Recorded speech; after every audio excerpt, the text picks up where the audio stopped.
welcome to Off the Cut. Dude, I haven't touched any wood in a long time. I want to put my face in that grass. Or you're trying to make eye contact with a person. Maybe you're looking at it from the wrong angle. Hell yeah. Hell yeah. I'm glad we got the explicit out of the way early. Welcome to Off the Cut episode 150 for Tuesday, February 4th, 2025. And before we get into things, am I now live on Instagram right now? Well, let me check. Somebody let me know if I'm live. We're trying to do the podcast, multicast it to multiple platforms. Yes, you are. And you already have more viewers on Instagram than we do on the YouTube live stream. Nice. Well, we'll give it a second. For everybody who's new here, this is Off the Cut podcast that we've been doing for 3 years? Something like that. Well, we're up to 150, so you figure 52 episodes a year. Yeah, 3 years, give or take. We do this bad boy every single week. First time on Instagram, though. But first time on Instagram. Anyway. Maybe not the last, though. We'll see. Yeah, we'll see how it goes. It's Tuesday, February 4th, 2025. And our good buddy, Jonathan Katzmoses, and us wanted to give you guys a friendly reminder that everybody's listening that in 10 days, Valentine's Day is happening. Okay? Get your gifts ready, guys. Hold on. She just came home. Uh-oh. Even if your spouse says that they don't want a gift, you know that you need a gift. Yes. So, Jonathan is a wise man. And you know what his number one gift suggestion this year is? Bourbon Blade? Bourbon Blade? It's anything from kmtools.com. Sophie's being on me. She's like, I need a Bourbon Blade, but she wants it in kind of like a deep purple color. So I got to talk to Jonathan and see if he can get that done for her. Well, why don't you get a Bourbon Blade and then 3D print like the outside housing? Oh, now you're talking. You could I do that? Let me look at this. Absolutely. Yeah, I guess you could, couldn't you? I'm sure Jonathan has the Fusion file for it. Actually, I'm looking at this thing pretty closely. It almost looks like it is 3D printed. Dude, I know. Huh. I wonder. I'm going to ask him next time I'm talking to him. Yeah. Well, anyway, he recommends you go to kmtools.com to pick up all of your Valentine's Day essentials because there, he's got tools for woodworkers made by woodworkers. That's right. Yeah. So if it's like Zach always says, if it's in their shop, it's in their shop. That's right. And not only will you impress your spouse on Valentine's Day with high quality woodworking tools, a portion of all of the proceeds go directly towards the Katzmoses Woodworkers with Disabilities Fund, which gets tools and resources into the hands of folks who need it most. That's a win-win if you ask me. Not only are you winning brownie points with your spouse, but you're also getting a little bit of good karma to go with it. So yeah. I think you're right. Win-win. How do you think, in all seriousness, how do you think that would go if you picked up some stuff from KM Tools and gave it to your spouse? I don't think she would know what most of it is. She'd be confused, a little alarmed. She'd be like, "There's sharp parts in here. What is this? What are you doing?" Deric? What kind of reaction would you get? Probably the same. It'd probably be something along the lines of, "Is this a gift for you?" Yeah, it'd be one of those back. Yeah, you're like, "Oh, of course, honey, you wanted the router plane, right?" Yeah. Right. Well, the coolest thing about the KM Tools sponsorship is that every single month, Jonathan gives away a $50 gift card to KM Tools. All that you have to do is go over to patreon.com/offthecutpodcast, sign up for any tier, and you access the bonus show. Ooh, yeah. Yeah, with the dogs. The real, yeah. Then, this is the first episode of the month, which means we're doing the giveaway this month. That's right. It is my favorite day of the month because we get to give away $50. All 50 of Jonathan's dollars to somebody else. And you know what's wild? You guys know, I don't think you guys know this because I'm an inbox zero kind of guy, right? One of our patrons, Nick Daniel, made us a little something special. Oh. So you guys don't know what this is, right? No. I'm an inbox 976 type of guy. Oh, okay, Deric, you know what's coming? Yeah. All right, hold on. Let me go. So it's giveaway time. Hold on. You ready for this one? I think so. Give it away now. It's a $50 gift card. How good is that Amazing. jingle? Amazing. I want one great. of those for every single segment on the show. I know we need this like theme music for all the different Yes. segments. He sent it 100%. over. He sent it over to us a couple days ago. That's amazing. And I love it. I love it so I much. saw it come through, and I was really busy. I was like, all right, I'll check it out later. And then I clicked on it. I was like, dude, this is incredible. Did you feel bad about sleeping on it for an hour? I or whatever? did. I wish it was like an instant response. I'm pretty sure I replied back in all caps. Like, this is absolutely incredible. And he was like, this is the first time I've ever done anything like this. So, like, let me know if it needs edited. I was like, absolutely not. It's perfect. Perfect as is. Yeah. All right. Well, with that being said, it is time to do the $50 gift card to Cam Tools. And see, this is one where, like, I'd be honest with you, I wish I could just rig it and be like, Nick Daniel won, but I'd be so I know. suspicious. I mean, it's going to be really suspicious if he actually does win. Really wins. All right. So how this works, everybody, is we download the whole list of all the Patreon supporters. I put it in a spreadsheet, and it's like random number generator, and then it picks a number, whatever. All right. How many times, Deric, you got the honors today? How many times do you want me to refresh the sheet? 7. 7. All right. Nice. Just for suspense, we're going to read everyone's name who doesn't win. Perfect. Number 1, Will. Sure, well, Okay. better luck next time. Number 2, Aiden Isaacson. Nice. Better luck next time. Number 3, good buddy John at Biscuit Tree Woodworks. Heck He yeah. doesn't need that $50 KM Tools gift card anyway. No, he's fine. Number 4, our good buddy Bailey Thompson. I haven't seen Bailey in a while. He's a Workbench Con. Good guy. Yeah. Number 5, Zach Blanton. Not to be confused with Zach Biltz. Very close. I Very could see why somebody would make that mistake. Right? Number 6, Ron Rutherford, Willow Creek Woodshop. Sorry to all 6 of those people. You are not the winner this month of the $50 KM Tools gift card. Sorry, Eric teased you. Yeah. And number 7, you wouldn't believe this, Nick Daniel. No, I'm kidding. That would be way too suspicious. Number 7, longtime top tier patron, Josh at Sawdust Builds. Oh, hell yeah. Nice. Hell yeah, brother. Josh, I will get you connected with Jonathan and the other guy on his team, Mark, and we'll get that facilitated for you, man. So you get that $50 KM Tools gift card. Heck yeah. Josh is one of our earliest and best patrons, I think it's fair to say. Oh, yeah. I mean, aren't all of our patrons the best, though? Yeah, that's true. They are. So, well, without further ado, let's get right into it. Episode 150. Let's get into it. Nobody's It's a nice probably round ready. number. I think 150 better in my mind than 100 or 200 for some reason. I like that 50 right there in the middle.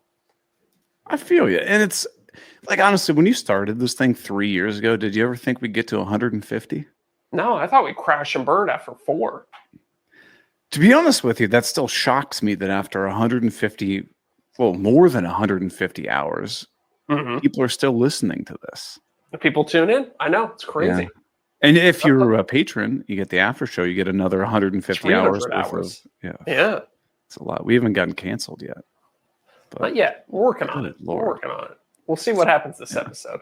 Well, speaking of working on things, so what have you been up to? I know you were at a mad dash last week, right? You still crazy busy this week? Dude, I am so busy. I just got a whole bunch more stuff dropped on my lap. And it's these crazy turnarounds. Like, I don't know what it is. I guess this is, again, kind of inside baseball for people who have jobs that aren't content creation. But the deadlines we get sometimes are just so insane. I signed a contract on Friday of last week, and I got an email asking for the deliverables today. And they sent me this is a weird kind of project where they're sending me a script that their team has drafted that I have to read. Sure. And they're like, yeah, is it like, can it all be edited and done? I was like, I'm so busy with other stuff. I haven't even looked at these scripts yet, and they want the final stuff already. I'm like, no, it's not possible. Is this like an Instagram thing or a YouTube thing? You know what? This is a weird one. I think so the company is getting me to make some videos that they are going to put out as ads on Reddit and on YouTube. But like, so it's like UGC, the user generated content stuff. Exactly. Yeah. So they're gonna like roll them as like paid content. It's never actually even gonna appear anywhere on my page. Okay. Yeah.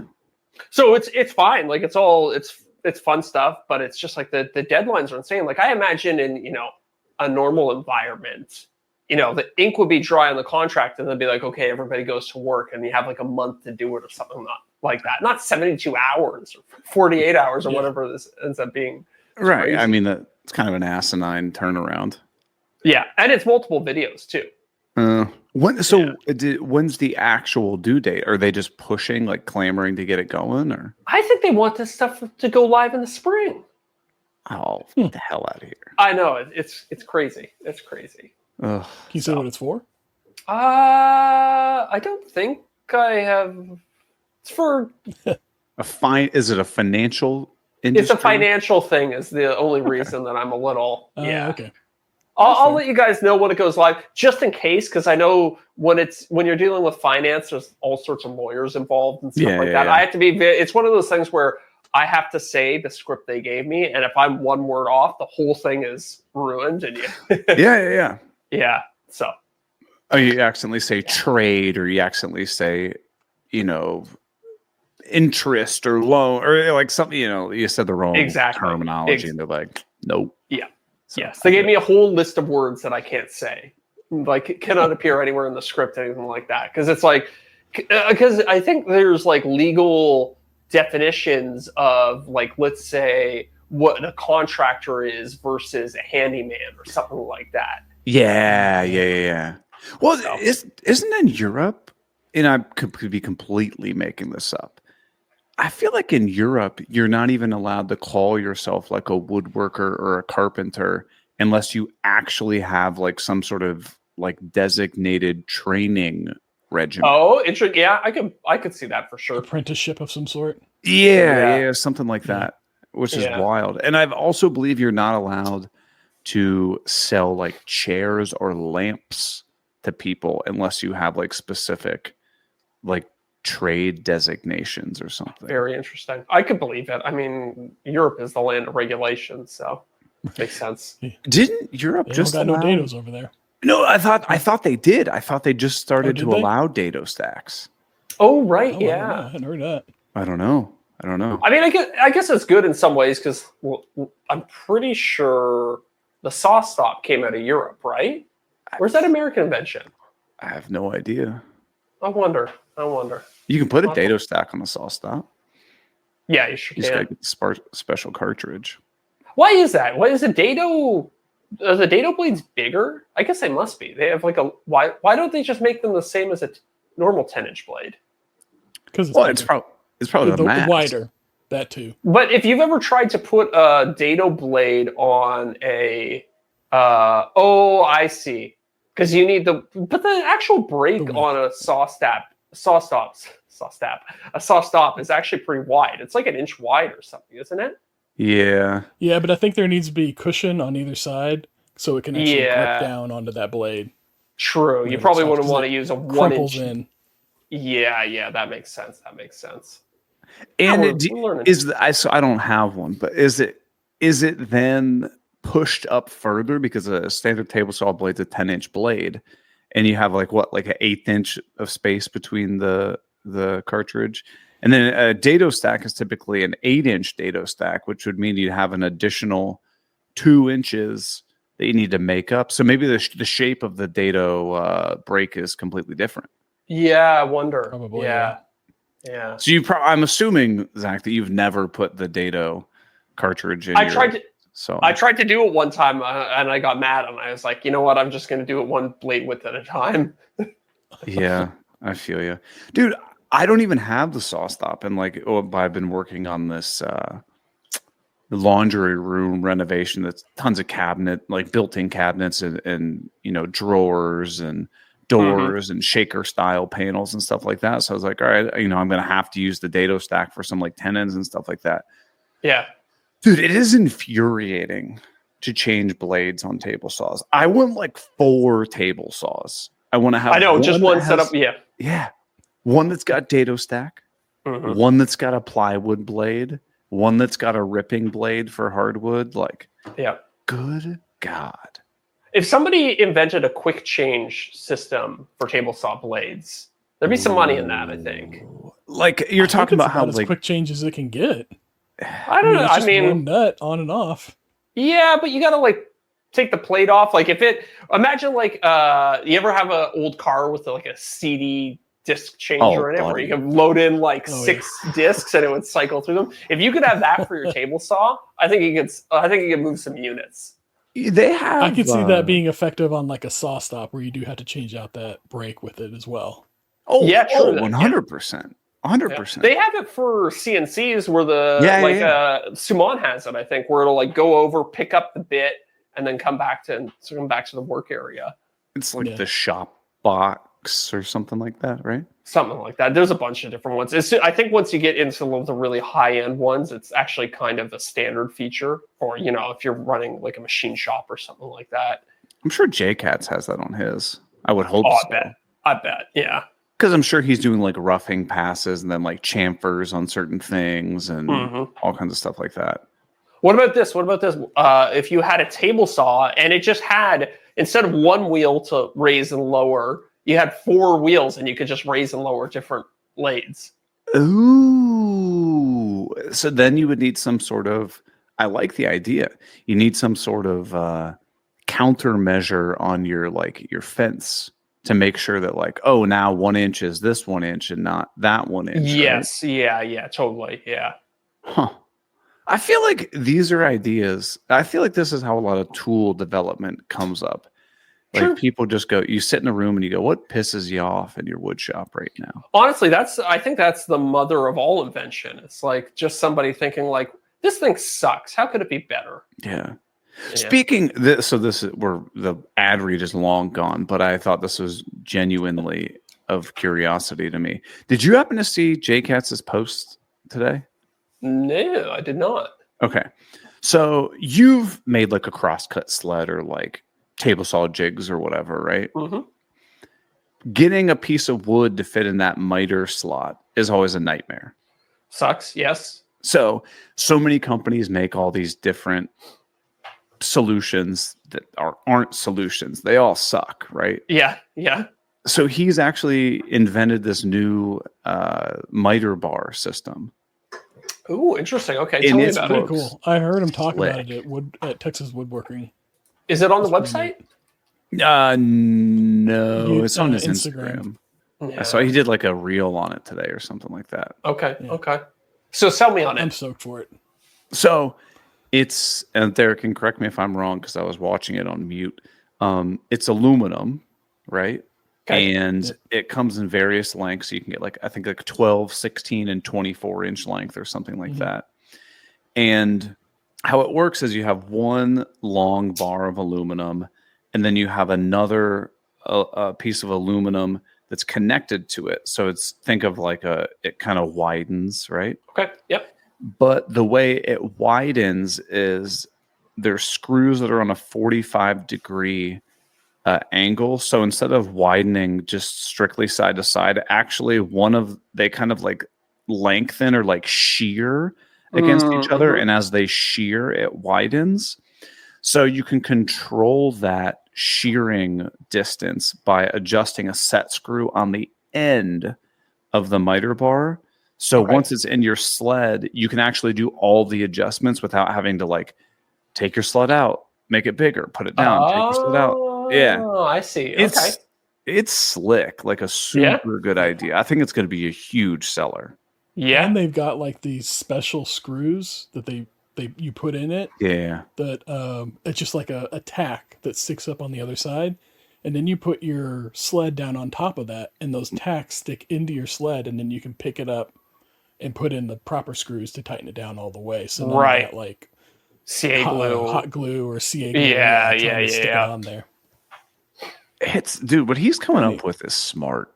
Yeah, I mean, he's solving a lot of problems. The woodworking world is kind of ripe for it because I feel like half the tools you pick up and you're like, this thing kind of sucks in X, Y, and Z way. Right. It's not hard. Like there's a lot of opportunity with it, right? It's like, and there are these things that like every time you see it, it just pisses you off, but Yeah. nobody does anything about it. Yes. Basically, every tool you use on a regular basis has something that sucks about it, and people just accept it. It's like, that's the way it is because it's always been that way. And now JCats is just coming through and like, no, it doesn't have to suck. He's like, hold my Here's a beer. better option. Yeah, hold my beer. Watch this, idiots. But then as soon as you see it, you go, oh yeah, why didn't I think of that? Yeah. Yeah. Well, what you're talking Somebody else about with the screw and shear and then adjusting it, I don't think I would have thought of that. See, I feel like I could come up with a very general concept. And what I mean by that is like a 1.5 out of 10. Like, Yeah. well, what if you could adjust it from the side? Yeah. But then I would be like done there. I'd be like, all right, well, somebody else figure it out. You know what I mean? Like, yeah. but the That's my follow hard work through for is the where day. the whole invention. That's where the follow through Yeah. is what the idea of the invention is, not just like the general Yes. product. Yes. Yes. Ugh. So you've been doing tons of back end stuff, lots of filming for stuff that Administrative. probably most of my audience is not going to see. And again, like I was talking about this, like a bunch of Instagram content, which I'm happy for. It's all sponsored content. It's all Cool. great, but it's I was kind of hoping that I finish this YouTube video and I have a bit of time off. But what are you gonna do? Yeah. Such is life. What about you? What do you got going on? Still doing the laundry room thing, Yeah. dude. So have you decided one video, multiple videos, even make it a video at all? It's going to be at least a video. I'm contemplating doing a video about like making the doors. Yeah. Because like that's kind of an involved process that I think if you just are like, oh yeah, you just throw data in there, slide a piece of MDF, you're good to go. It's like, yeah, but there's kind of a little bit more to it. Yeah. There's some. I think didn't John just put out a video about doors, cabinet doors? Cesaro? Yeah. I don't know. I think I saw a little thing. Let's see. Lincoln. God damn it! Lincoln He Street did. Yeah, Woodworks. his last video was about Yeah. doors.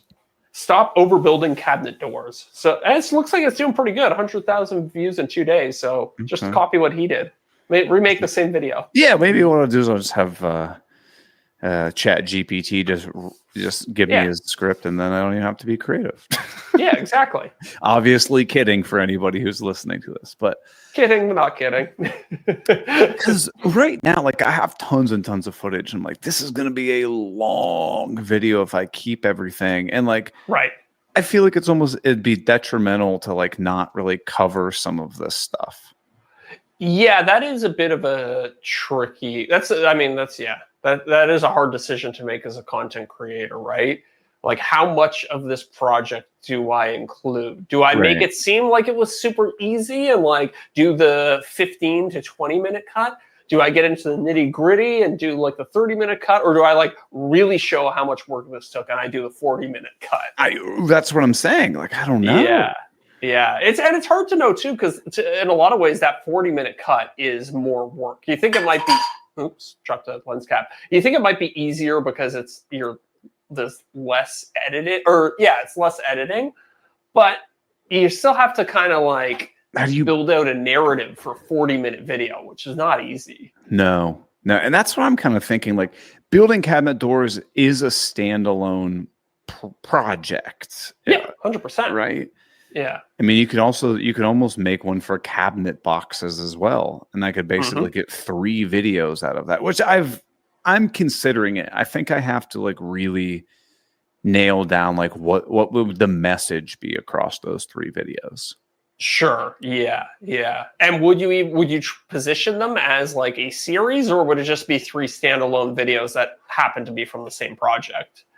I think the way I would do it would be like, if this is the hypothetical one, I make a video all about how to make cabinet boxes. Then I make a video all about how to make the shaker door fronts, right? And then I make a video where it's like, and here's the whole laundry room project. And I kind of briefly go over the cabinet boxes and the shaker doors. And I'm like, if you need more detail on that, like I release full videos on it. Yeah, kind of makes sense to, if you do it like that sequentially like that at the end of each one, although I guess it's kind of, I'm thinking about this as I'm talking. I was going to say at the end of each one, you could kind of throw to the next one. So you do the cabinet boxes. By the way, if you want to see the doors for this for these boxes, I have another video linked here. I don't know how that would work sequentially if you're like a month between videos, because if you kind of throw to one video at the end, you kind of need them all to come out at the same time. And that's kind of what I was thinking. Like, is it something where you try to do like a faster cadence with them? Yeah, I don't know. Yeah. I mean, if you have the footage to support it, it's tough to know though, because like, what if you put out the cabinet boxes one and it bombs? Are you going to be like, you're not going to be as enthusiastic about doing the cabinet doors? I know, but you'll never know if you never try, right? It's true. It's very true. I mean, that look, you got to experiment. You got to try new things. So you got to accept that as a YouTube creator, some videos are going to bomb. That's just the nature of the beast. Yeah. Even the biggest channels out there, like they're, huge channels might consider a bomb being only getting like 1 million views or something like that. Right. But yeah. I mean, so let's talk about that though, because my most recent video is not doing well. It's a 10 out of 10 by a landslide, and like, everyone definitely goes through that time where they're like, man, like I'm questioning everything. Like, yeah, people let me just tell no you, longer interested. Like having a video bomb will make you reconsider your entire life. Dude, I know. You start questioning everything. You're like, what am I doing? Is this a viable career? Like, and it's just like, when you zoom out, it's like, it's just one video out of 100 or whatever that you've done. Right. But in the moment, it feels so defeating. Oh yeah. And yeah. And like, I'm trying everything, trying different titles, different thumbnails, all sorts of things like that. And I'm like, just keep trying, but just go, damn. All right, what are we doing for the next video? I think that's actually it's a detrimental thing of our cadence, right? Like you and I are typically about one a month. Once a month. Yep. And that's like that's kind of high risk model, right? Because we invest all this time into one video, and then if it doesn't do well, it's like, well, I don't have anything for another month. So I know. Yeah. I know, and I feel like that this video doing so poorly has got me kind of thinking of like, do I start looking into finding teachable lessons or like natural break points within projects where I can kind of like segment things out? Like, is that a better idea? I don't know. Because I do enjoy teaching more than I like to do like the oh, cool. Look, I made a project. It's like, I like kind of giving tips and tricks and stuff like that. The hard thing with teaching is that like you're immediately competing against everybody else who's done a video about cabinet boxes, right? And I to me as a creator, like that seems really intimidating to me. Maybe it's the wrong attitude because like, look, we've all seen other creators put out videos on subjects that have been done before. Like John just put out that video about cabinet doors. Like, he's not the first video. His video is still crushing. It's still doing great. So, so maybe I don't know. Maybe I shouldn't be so hung up on like this idea of competition and blah, blah, blah. Like trying not to do videos that haven't been done before.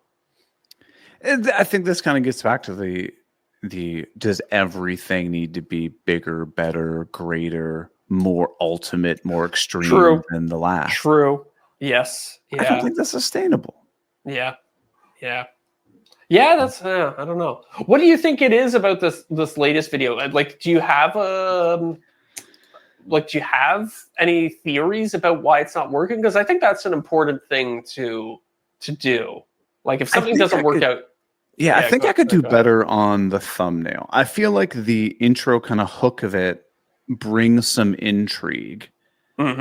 And I feel like I'm just not capturing it in a way. So this is actually something that I haven't done in years. I'm actually trying to put text on the thumbnail on this one, Yeah, I see that. Yeah. which I haven't I'm done in looking at it right now. years. And this is one of these like contrasting strategies. So like my title right now is what could possibly go wrong. And I'm trying on the thumbnail where it says like everything Interesting. disaster. Okay. So it's like what could possibly go wrong, and then the thumbnails is like a lot. So if people are like, I want to know what happened. I want to know what went wrong. Yeah. So I'm trying it, but I don't know. How's I'm not too all hung the up on it. No, I know, but I don't know. It's Brainstorming out loud. Yeah, brainstorming. I'm just trying to think. I actually, I feel bad. I haven't watched this video of yours yet. Oh, it's all good. Yeah, I don't. Yeah, It's just you don't know. you really Deric, don't did you have know. a chance to watch the beginning of it? Oh, Derek's on mute. Oh, hold on. We muted. Oh, sorry. There we go. Well, because I was like, I thought Deric was saying stuff earlier and I couldn't hear him. No, I muted for a second because I had to cough and then I forgot to unmute. No, which video was what was your last one again? It was the power carved coffee table.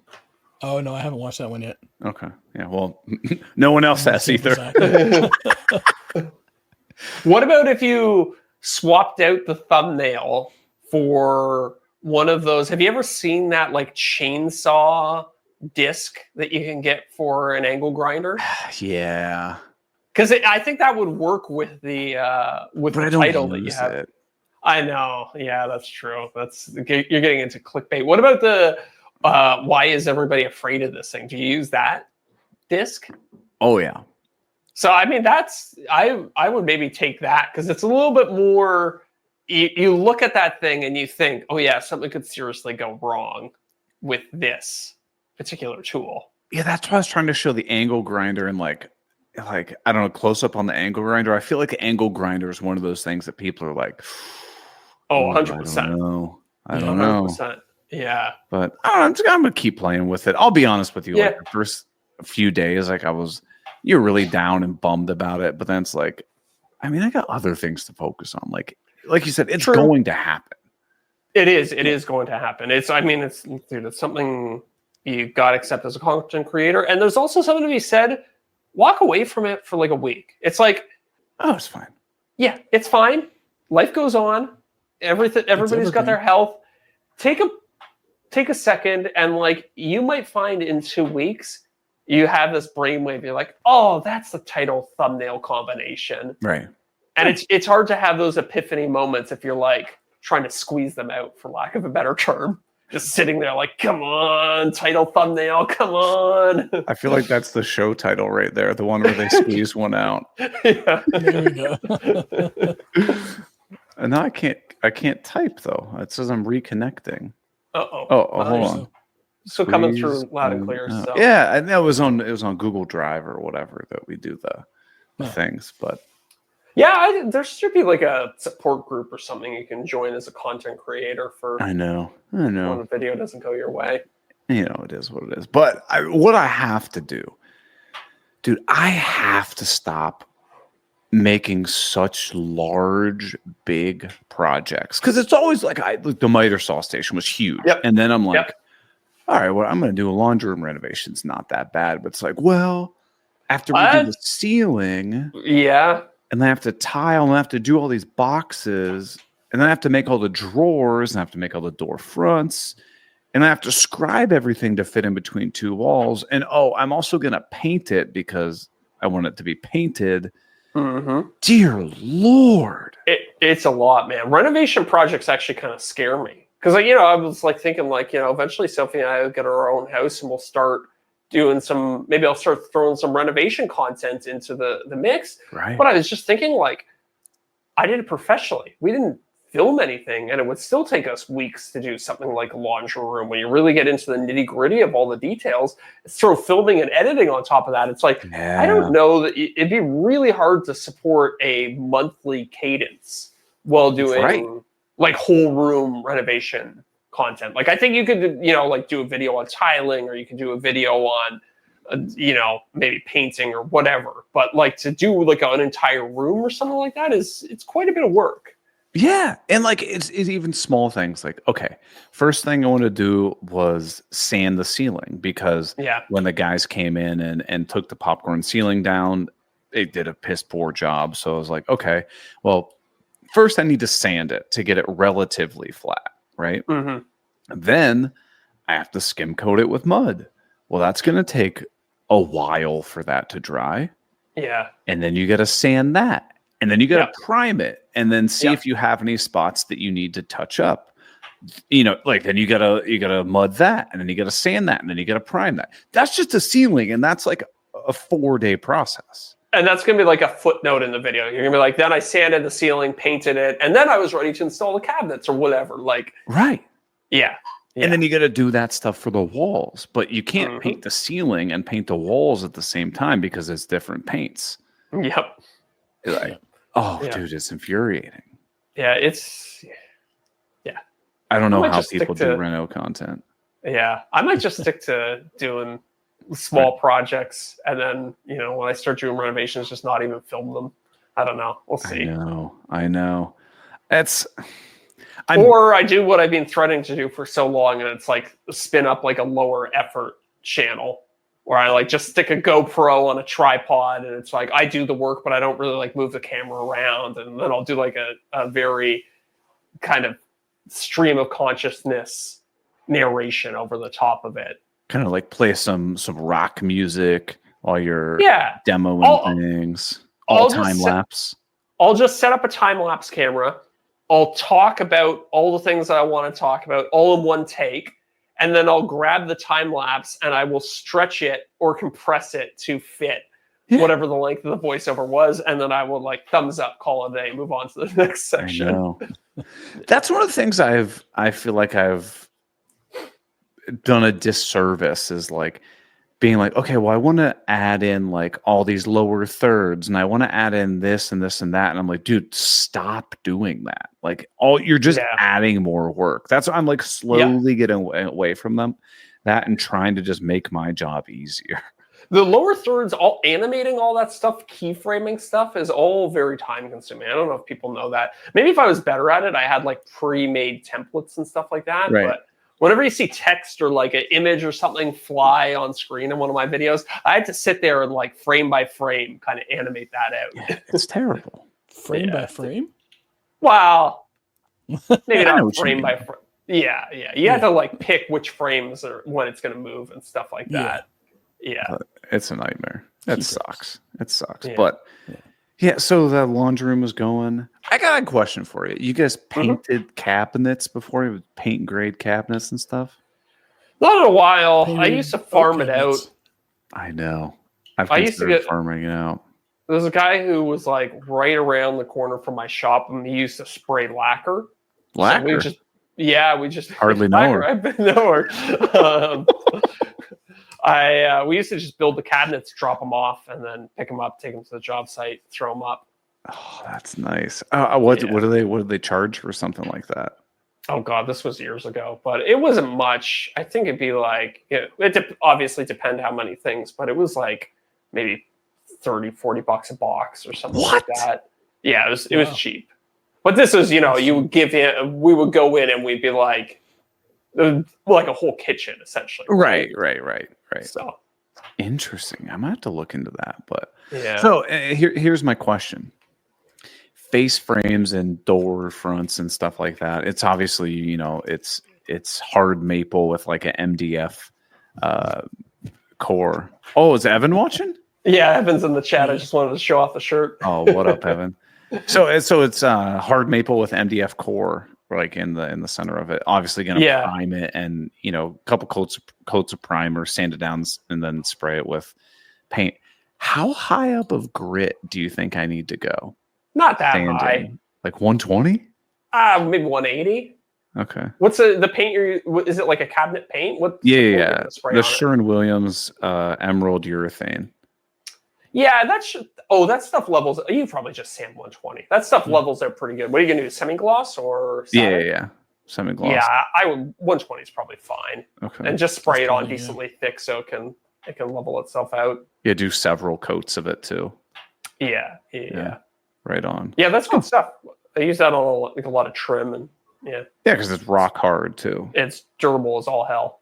There's nothing worse than people use crappy paint on trim and then like somebody's like Yeah. shoe just scuffs it and it goes straight to the wood underneath. Or what's worse is somebody's shoe scuffs it, and then you're like, oh, let me just get a damp rag and I'll buff that scuff off, and then you end up going through to the wood underneath at the end. Yeah, Dude, that's good times. apartment living. I did that for years. We Yeah. didn't even clean our baseboards or our walls What's because the point? It just comes off. you would take the paint off and it would look worse than having like the Yep. little like mud splatter, like the little like scuff from the black rubber on your shoes or anything like that. It was terrible. It's awful. Yeah, But yeah. did I tell you guys I still haven't made a move on the jointer scenario? That's Oh, really? don't worry. You got time. You got time. What are you You're stuck on? considering your options. You're weighing things So out. I was like, you know what? I'm just going to go ahead and get it. And then Scott texts me and he goes, "Hey, do it, you bro. should." What? Don't do it, bro. No. He goes, "You should really reach out to somebody that we know." But I'm not saying their name because I don't Gotcha. want everybody else to reach out to them. Gotcha. And they have a contact with Powermatic. So now I'm in talks with Powermatic, and they're like, "Yeah, we're just kind of getting into like the social media space and like not really sure. Like, are you looking for a discount? Are you looking for a free product?" And I was like, I just honestly want to do something mutually beneficial. And if it doesn't work out for either of us, like part ways, no hard feelings. So Yeah. kind of in talks with them and just Okay. seeing what comes out of it. Yeah. And I mean, look, being in the position you're in, if you're going to spend that much money, you should at least send out a couple of emails and ask. Like, it does. even if I Never get a bad. discount, 5% off, like Yeah. would be That's still- hundreds of dollars. Exactly. It's still money back in your pocket. Something better than nothing. Right. So we're Yeah. seeing what's coming out of that. But then here's something funny is I was reaching, the contact that I had, I was talking to them, and then I get a message from them on Instagram, and they're like, "Hey, give me a call." So I've tried calling this number several times, and like we're just playing like phone tag, and I'm like, am I supposed to be talking to the person that I got on Instagram or the person that I first got the first contact with? I'm like, this is Yeah. confusing. Yeah. I was like, was it just a coincidence? Like, I don't know what's going on, but so we're trying. New yeah. machinery will be in my future. Do you have any projects that you need it for? Or is it just kind of a nice to have? I mean, you and I basically have the same benchtop jointer, right? Yeah. So It's you could passable. struggle through some stuff in the Right. meantime. Like if you don't need this to complete your next renovation just yet. No. But like, if I was doing like a 6-7 foot long dining table, yes, I would want Yeah. this Oh, joint. 100%. 100%. But if I'm doing something reasonably sized, I can make Coffee it work table. with the bench top. You're Yeah. right. Especially if I ask my wife to come in and be like, "Hey, will you help just support these boards while I'm running them through the jointer?" Like, Ooh, 2-person through the jointer is so much fun. You're just like, whoop, whoop, whoop. It's like, you fly. it's great. I built a bed frame for a friend of mine, and we had these big 8-quarter pieces of walnut, and we powered through them in like a half hour, just like, doop, doop, doop, doop. It's so fun. Oh, dude, did I tell you guys the dust collection fiasco that I had? I don't think so. There. Oh, okay. So I've got that. I told you I got that Harvey dust collector thing, whatever it is. Yep. Little, Big boy, right? yeah.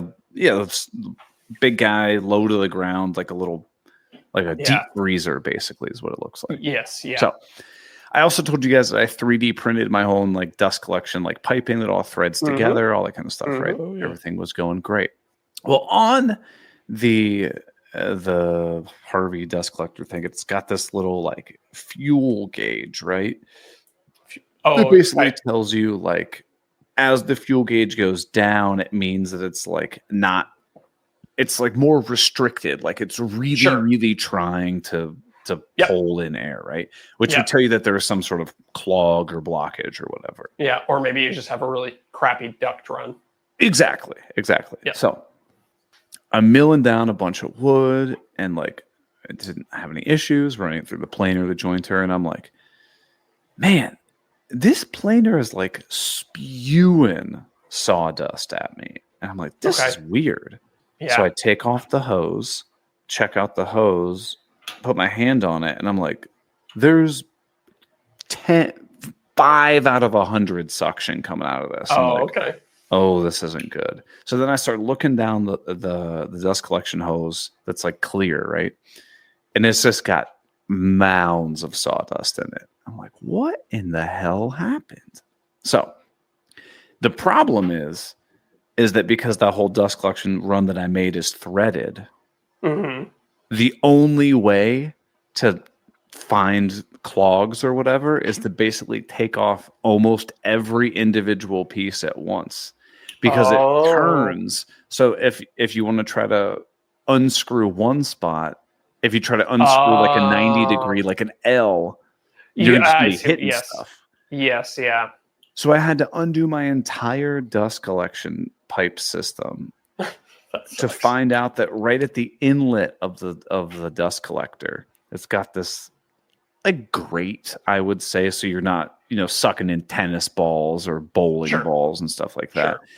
And it is just caked with all kinds of crap. Sawdust. It's not like trash that I was sucking up. But it's, you didn't decide to do your fall leaves with the dust collector? No, but so like on the grate, there were just pieces that would go on and like just kind of fold over the grate and not get sucked in. Yeah. And it had almost completely blocked that whole thing. So cleared all that out. And I was like, holy smokes, look at this thing go. It's got all kinds of power. Put the whole system back. I was like, yeah, there'll be some sawdust like in the pipe. Like, no worries. They'll just suck it up. Well, I did that. And then go back to the planer and start spewing dust at me again. I'm like, what in the fuck is going on? Right? Oh, I think maybe it clogged again. Okay. Oh, the inlet. The inlet, really? Because you just had a big wad of it hit that. Because it was all at the same time, yeah. So then undo the whole thing. Get it all situated. Test it again. I was like, everything works perfectly. Good to go. Put my headphones in, start milling lumber again. I was like, perfect. This is lovely. No dust anywhere. Then it happens again. And I'm like, I'm so mad at this point, dude. At that point, I just take a hammer to that screen and just bang, bang, bang, bang. Like, screw it. If I suck up a tennis ball, that's on me. So I pull out my headphones. Like, I'm race car in the red. I'm so mad, right? And then I hear beep, beep, beep. And I'm like, I've never heard this before. What's going on? Well, my idiot didn't realize that my dust collector has an alarm on it and a flashing light that tells you, hey, I'm full. Stop sucking up dust. Yeah. So not only did I clog this thing again, it's now clogged all the way in the inside of the dust collector. And when I go to take the bin out, it is just overflowing everywhere. And it's like compacted itself in there. I was like, I am so mad right now. So long story short, got it all cleaned up. And I now have a magnetic connector right at the front of the dust collector. So I can just go, clear out any junk, put it right back on. Dude, I was furious. I think you should just smash out that screen so it never happens again. But like, is the point of it so you don't suck up like bowling balls and like? Well, that's what I'm wondering. Like pieces of wood. I think like chunks of wood, yeah. Because like sometimes if you're cutting something thin, like my table saw will suck that down. We'll suck it. Yeah. I'll end up with like these slivers, and then they mound up, and then they end up clogging. But is that whole intake as well? Would that be a problem? Like if they got sucked into the machine, because it's not like the impellers are exposed to the stuff that's coming through. I don't know. I think I don't know. Yeah. It seems like my bag. Idea. Yeah, I mean, I guess look, the engineers put it there, so probably it's there for a reason. Yeah, I know. Now it's making me think like, do I add one of those little like cyclone-y dudes? Oh no, that's too much. You can't have a big, nice dust collector like that and then also have a dust deputy or What an whatever on the side. eyesore, right? Exactly. You get one of the big yeah. ones though. Yeah, Oh, just like yeah. a giant size The one. drums. Yeah. I know. Yeah. You gotta get one of those really big 3D printers and just print your own. That would be, see, that's my thing is like, I know there are good solutions out there, but like a lot of it's an eyesore and it just takes up so much space. I'm like, I don't want that. Yeah. Well, I would have thought that room. I would have thought that your current setup is like pretty foolproof, right? Like it's got that gauge to tell you the suction. It's got an alarm if it gets too full. Did you not hear the alarm because you had your headphones and stuff in? Right. Oh, I was rocking out. I'll be honest with I got you. you. Yeah, I got the you long Swift cranked up. Yeah. Oh, yeah, dude. You're listening to some T. Can you connect that alarm to like one of those like red lights? Yeah, one of those strobe probably. Oh, that would be nuts. That's a good idea. That is not a bad idea. Because that is kind of a downside of that Harvey dust collector is it's really compact and everything. But with that, like, it's not a very big bin. It's like maybe 10 gallons of dust. Like a kitchen trash can. Probably. Really? Oh, dude, it's pretty small. Maybe I'm looking at I was thinking the 700. Is that the one you're talking about? The G700? Yeah. Okay, let's look up how much actual dust it's able to hold on to. Because I mean, if you're milling lumber, like you're emptying it like twice, which really sucks. I wonder if it says in the stats. 2 dustbins are sealed. Yeah, I'm reading through the stats right now. 2 filters. God, they really tell you. Oh, here we go. Bear with me, everybody. 120 liters, which is 32 gallons. Okay. 32 gallons. Oh, yeah. Okay. I mean, but that's across both of them. You have a big one and then you have a small one for like the super fine dust. Oh, really? It sorts it? Yeah.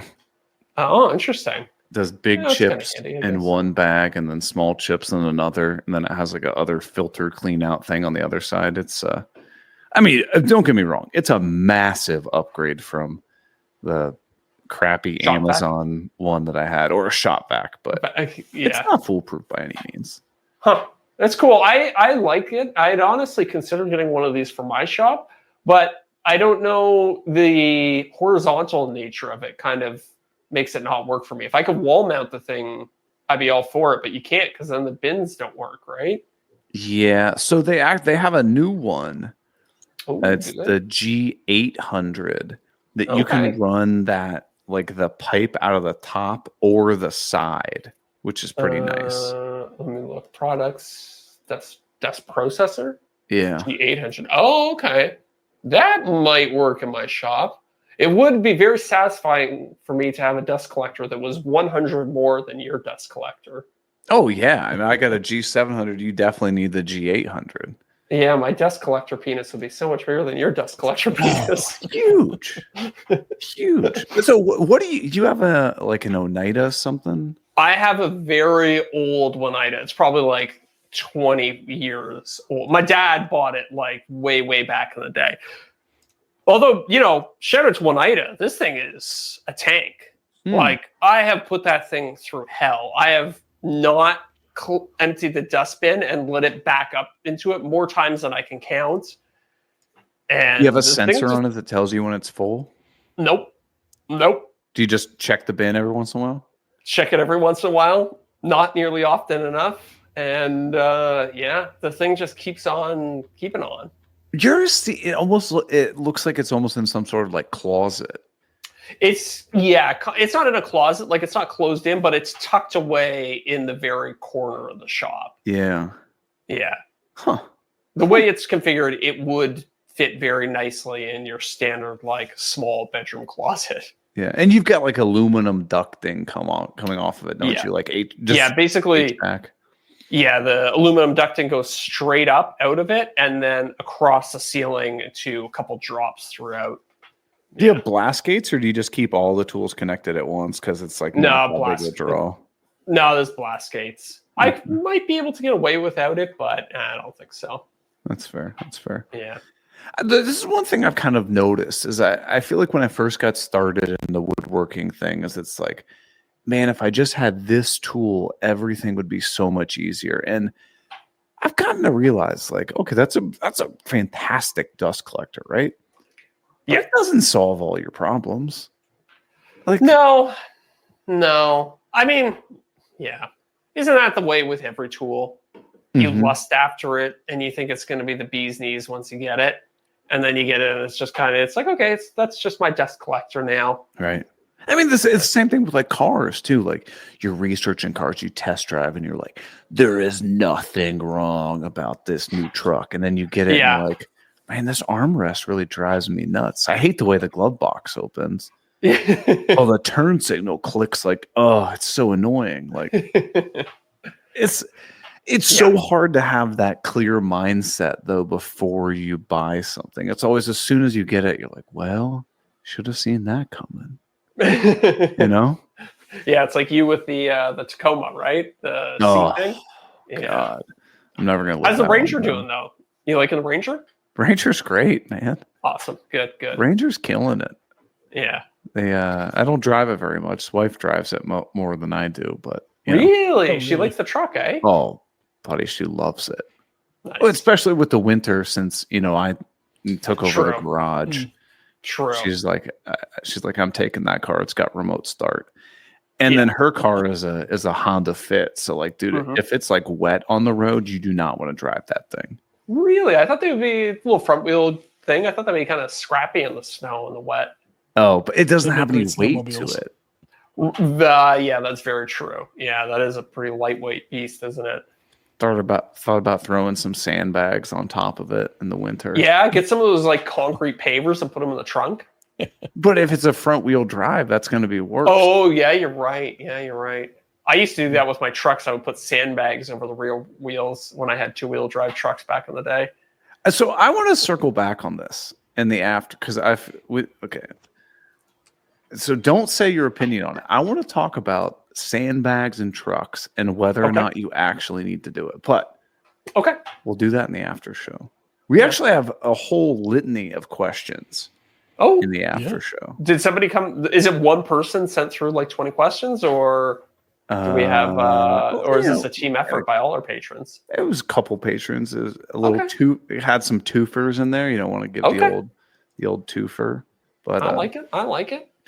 Before we go to the after show, I have a short story for you that you guys might funny. Did I tell you guys about the new lumberyard that I went to? I don't think so. Okay. So I moved, right? Yeah, true. And so I'm like, I'm going to check out this some lumberyard. So I did the obligatory lumberyard near me search, right? I found this place called like Chris or Christ or Lumber or something. I don't know. And I was like, it's 1.25 miles away from me. Ooh. It's like, that is sick, right? Yeah. So I'm like, all right.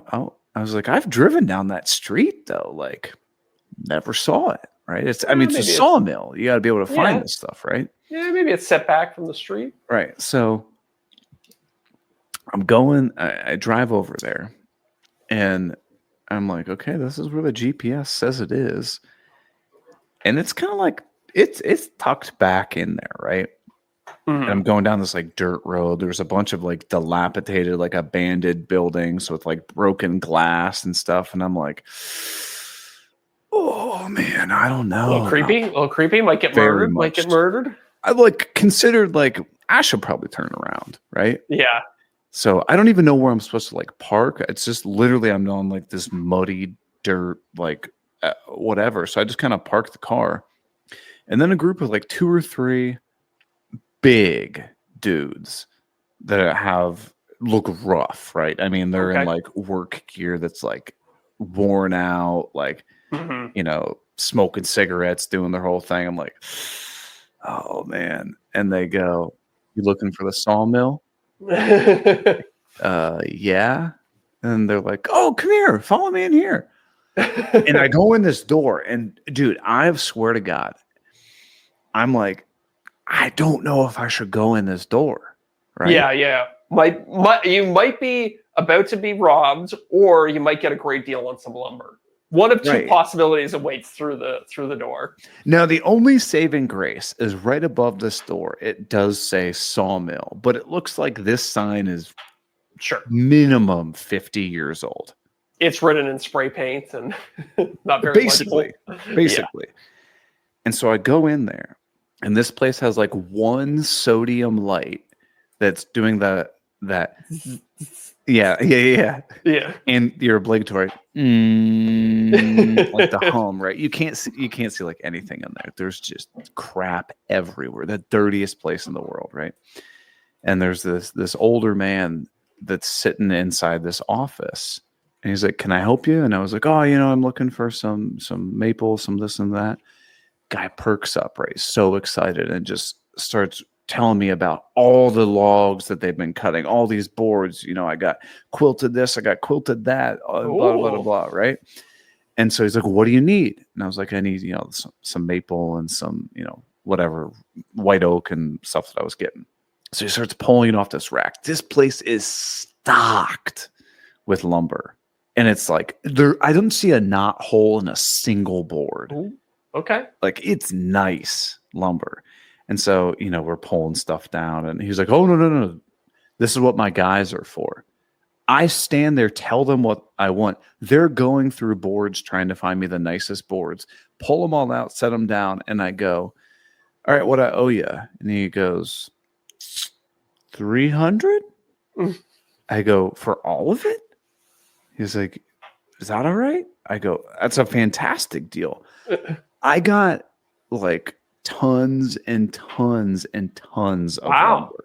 Okay, well, so fantastic deal on lumber was the correct answer. That's awesome. And then the guy goes, "Oh, what happened?" Nothing. I'm curious about where the story goes. And the guy goes, "By the way, cash only here." He goes, "I don't want the government getting their dirty hands in this." But I'm like, "Dude, you're online." Yeah, true. Like, True. but so I was like, Yeah. "No problem, man." I was like, "Give me 5 minutes. I'll run to the bank and be right back." Right? Give him. But now you can't write that off. Whatever. Yeah, I mean, I guess if it's a good enough deal, it's a good enough deal, right? Right. I mean, you can write it off as long as you don't get audited. Yeah, that's true. You can write anything off as long as you don't get audited. But so then I get it. And I'm like, "All right," and I like go grab some boards. And he's like, "Oh, no. My guys will load it in your truck for you." They load it in the truck. They even like help tie it down. They put a flag on the back of it. I'm like, what a deal! That's good service. 1.25 miles away. Wow. Well, I guess you'll be going back. Oh, buddy, you have no idea. But you know what's awesome. closer than 1.25 miles, right? The bonus show. The bonus show. Hell yeah. Just drop something. So everybody, Minutes away. we are heading over to patreon.com/offthecut podcast for the bonus episode that we do every single week. And we'd love to see you over there. Hell yeah. Yeah. We'll answer your questions. Join us. Join the dog pound. And we'll see you over there. And if not, we'll see you next week. See ya. I want to give a huge shout out to our returning top tier patrons: Corey Duvall at Woodcrafts and Honey, Josh at Sawdust Bills, Joe Welsh at Delaware Valley Workshop, Goblin Spanker, You can't say that anymore. and Dadu's debit card did work.